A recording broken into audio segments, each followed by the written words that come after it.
લોકો મને એમ કહેતા કે ભાઈ તમે આ મોટિવેશનલ વિડીયો બનાવો છો અથવા તો નકરું શિખામણ દીધા કરો છો એનાથી કાંઈ ફેર ન પડે. તો મારે એક અનુભવથી વાત કરવી છે કે ભાઈ આજે હું સુરતથી ગામડે આવેલો છું, તમે વાડીએ જોઈ શકો કે ભાઈ હું ગામડે આવ્યો ને તો બસમાં આવ્યો અને હું 6 ફૂટ ને 2 ઇંચની મારી હાઇટ છે અને બસનો સોફો હોય ને 6 ફૂટ કરતાં છે નાનો આવે. એટલે હું જ્યારે પણ આવું ને, જ્યારે પણ આ 4-5 વર્ષ 10 વર્ષની અંદર વાત કરું ને, મારી હાઇટ 6 ફૂટ જેવી છે, 10 વર્ષની વાત કરું તો સોફામાં સૂઈ ન શકું, લાંબો સોફો ન હોય. એટલે હું શું વાત કરતો વિચારતો કે ભાઈ મારી પાસે 4 વ્હીલ હોય ને તો સારું, આ નહીં સારું, બસમાં નહીં સારું. દર વખતે આ વાત થતી, ભાઈ આ નહીં સારું, ઓલું નહીં સારું, મારું માથું ભટકાય છે, આ તે છે.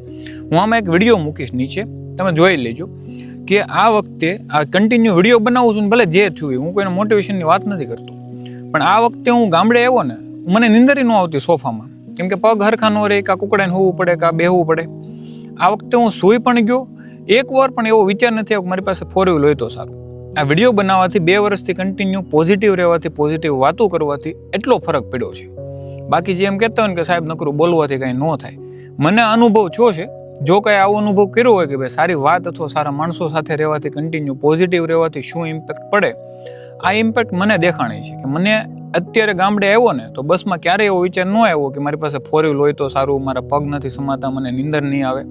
નીંદર પણ આવી ગઈ, શાંતિથી પહોંચી પણ ગયો અને પોઝિટિવ છું. એટલે આટલો ફરક પડ્યો છે કન્ટિન્યુ એકની એક વાત પકડીને રાખવાથી. બાકી સમજદારને ઈશારા કાફી છે, બાકી જેને કમળો હોય ને એને તો પીળું જ દેખાવાનું.